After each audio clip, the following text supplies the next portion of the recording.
What makes a great gaming monitor? High refresh rate, low response times, and solid image quality.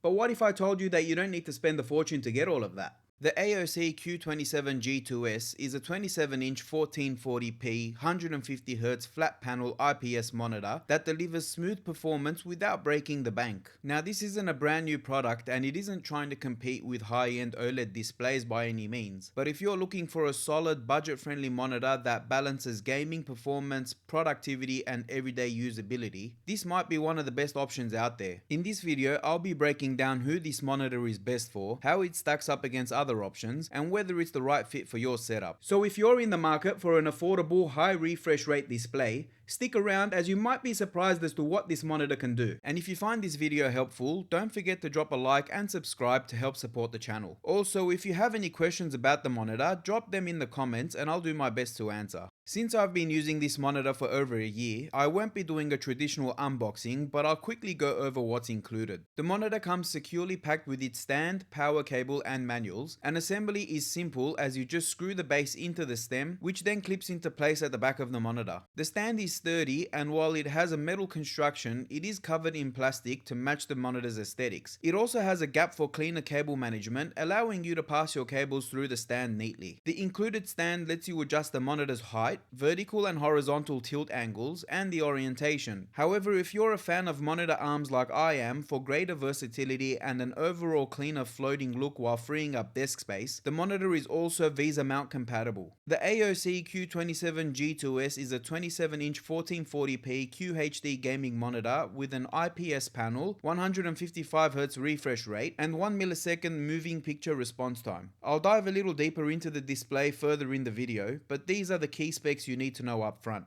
As far as connectivity goes, the monitor has its power supply built in as an IEC cable connects directly for power without an external transformer. It has two HDMI 2.0 ports and one display 1.2 port, along with a 3.5mm auxiliary output jack, to which you can connect a pair of desktop speakers or headphones, as the monitor does not have built-in speakers. The lack of built-in speakers don't bother me personally, as most budget monitor speakers are not the best, so you'll likely find yourself grabbing a set of desktop speakers or headphones anyway. The ports are spaced out properly enough from each other and the monitor body, so you aren't straining your fingers while trying to connect or disconnect cables. The monitor is G-Sync compatible, meaning it delivers a variable refresh rate for smoother, tear-free gaming. However, this only works through DisplayPort connectivity, so if you're using a PS5 over HDMI like I do, you won't benefit from G-Sync's VRR. While it doesn't have real HDR support, AOC has a HDR mode, which helps enhance non-HDR images to make them more vibrant. This can be toggled in the on-screen display menu, though results may vary depending on the game or media. The Q27G2S also features low input lag mode, which is designed to reduce delay between your inputs and the on-screen action. For extra gaming focus tools, AOC includes a built-in frame counter and crosshair overlay. Both of these are accessible through the on-screen display menu. These can be useful for FPS players who want to track their hardware performance or get a consistent crosshair in all games. I don't personally play many FPS games, so I can't attest to how accurate or helpful the crosshair is. As far as design and build quality go, for a budget monitor, it's pretty solid. AOC keeps it sleek with thin bezels and a charcoal grey housing with red accents. There is also a visually appealing pattern on the back, though for most people this won't be seen once placed up against the wall. The monitor does not feel flimsy at all, and while I'm ashamed to admit it, I have knocked that monitor against a few things while I've moved my setup around over time, and it's held up very well. There hasn't been any cracks or scratches on the screen or dead pixels for that matter.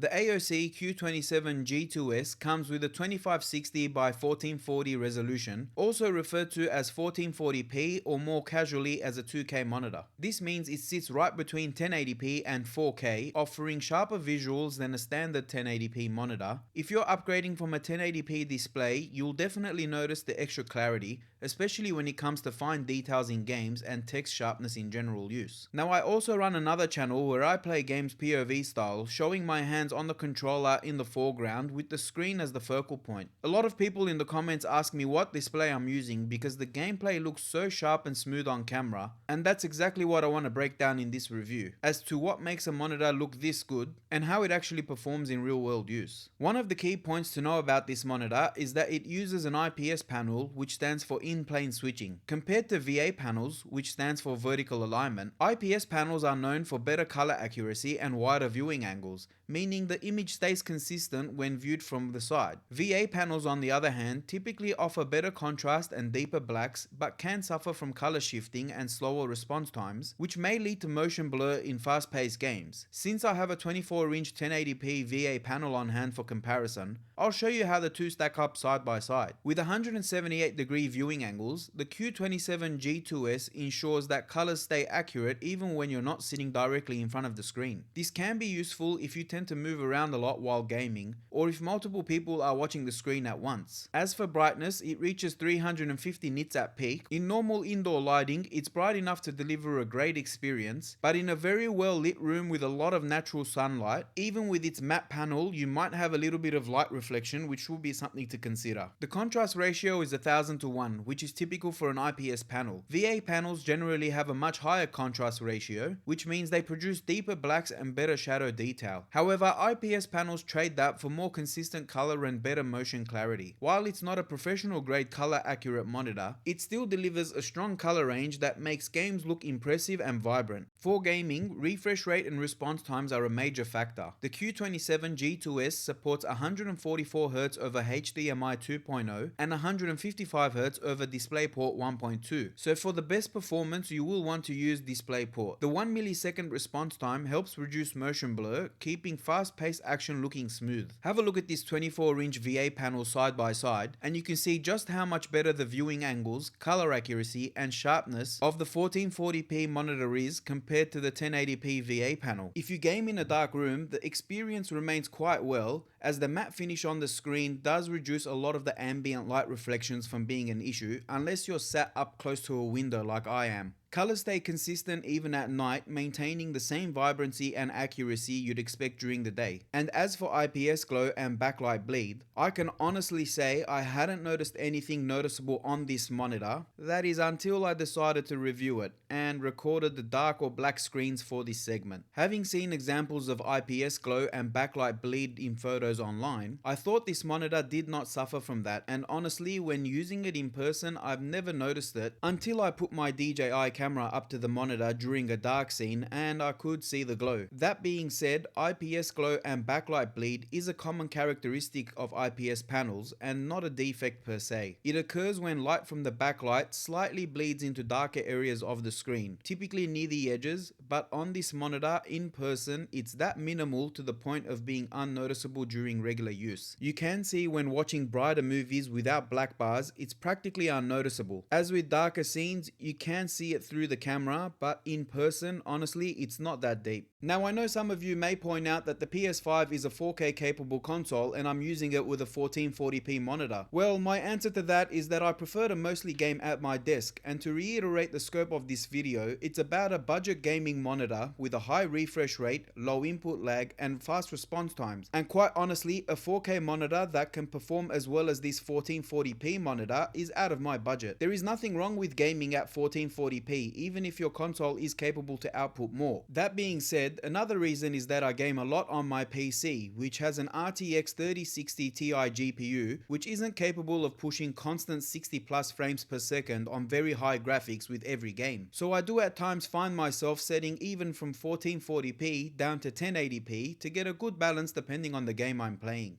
Let's quickly clear up a common misconception. FPS and refresh rate are not the same thing. Your frames per second, or FPS, is how many frames your GPU can actually generate and output per second, while the refresh rate, which is measured in hertz, is how many times per second the screen can actually display those frames. This matters because if your GPU is pushing over 155 FPS, you won't actually see a benefit beyond 155 FPS, since that's the max refresh rate of the monitor. The same logic applies to lower refresh rate displays. Let's say if you had a 60Hz monitor and your GPU was producing 90 frames per second, you still only see 60 frames on the screen. So if you're upgrading from a 60Hz display This is a noticeable jump in smoothness, especially for fast-paced games. This monitor has a 1 millisecond MPRT response time, which helps reduce motion blur and ghosting in fast-paced games. Different manufacturers measure response times using either GTG, which is known as gray to gray, or MPRT, which is known as moving picture response time. But unless you're comparing vastly different display types, the difference between these measurements isn't something most people will notice with regular use. What matters is that this monitor delivers a fast and responsive experience, which is exactly what you want for high refresh rate gaming. In terms of motion clarity, ghosting and motion blur are minimal, and the 1 millisecond response time does a solid job keeping fast movements looking smooth. In racing games, objects remain clear as they pass by at high speeds, and there's no noticeable smearing or trailing behind moving cars. This makes it great for fast-paced driving games where maintaining a clear view of the road is essential. While some IPS panels can struggle with motion handling, this one performs surprisingly well for its price range, making it a great choice for racing game enthusiasts. While the monitor has a low input lag mode, this is not to be confused with response time. Input lag measures the delay between when you press a button on your controller or keyboard and mouse and when the corresponding action appears on the screen, whereas response time measures how quickly a pixel on the screen changes color.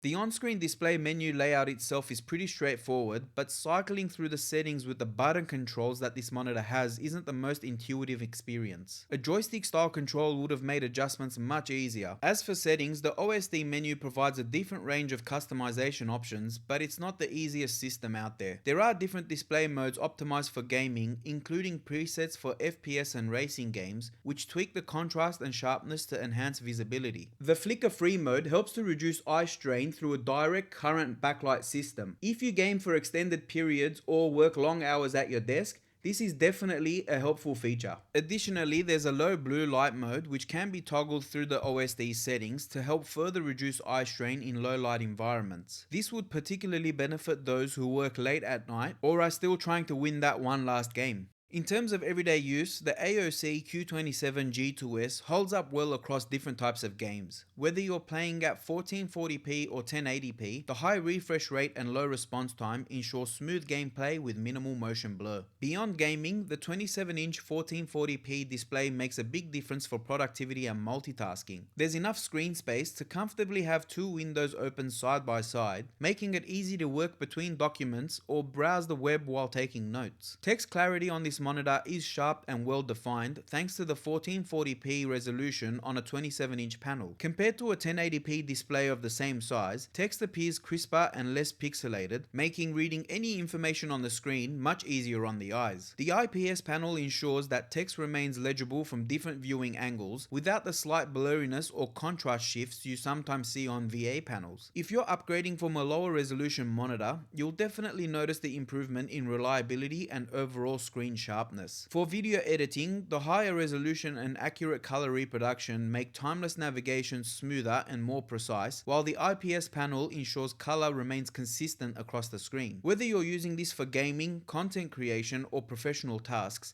it's a versatile display that works well in all scenarios. One thing I've noticed when recording gameplay for my POV gaming channel is a lot of people comment asking me what type of 4K or OLED monitor I'm using, and that's because the footage is very sharp and smooth. But as I mentioned earlier, it's really just a good 1440p display with a high refresh rate that makes all the difference. If you're wondering whether 1440p at a high refresh rate actually improves your gaming experience, the fact that people notice it just from watching my footage speaks for itself. For those debating between IPS and VA panels, I've set up a 24-inch 1080p VA panel side by side with this monitor, and you can clearly see all the differences. The IPS panel on the Q27G2S offers noticeably better viewing angles, more accurate colors, and a sharper overall image, making it a big upgrade over a standard 1080p VA monitor. If you're moving up from a lower resolution or lower refresh rate display, this is definitely a noticeable step forward. So who is this monitor monitor not for? While this monitor delivers great value, it might not be for everyone. If you're looking for true HDR support or OLED-like contrast, keep in mind that higher-end displays with these features come at a much higher price point. This monitor focuses more on high refresh rates and accurate colors rather than deep contrast and HDR performance. However, if you're after a high refresh rate 1440p monitor with great color accuracy, solid gaming performance, and excellent versatility for both work and play at an affordable price, this is still one of the best choices out there.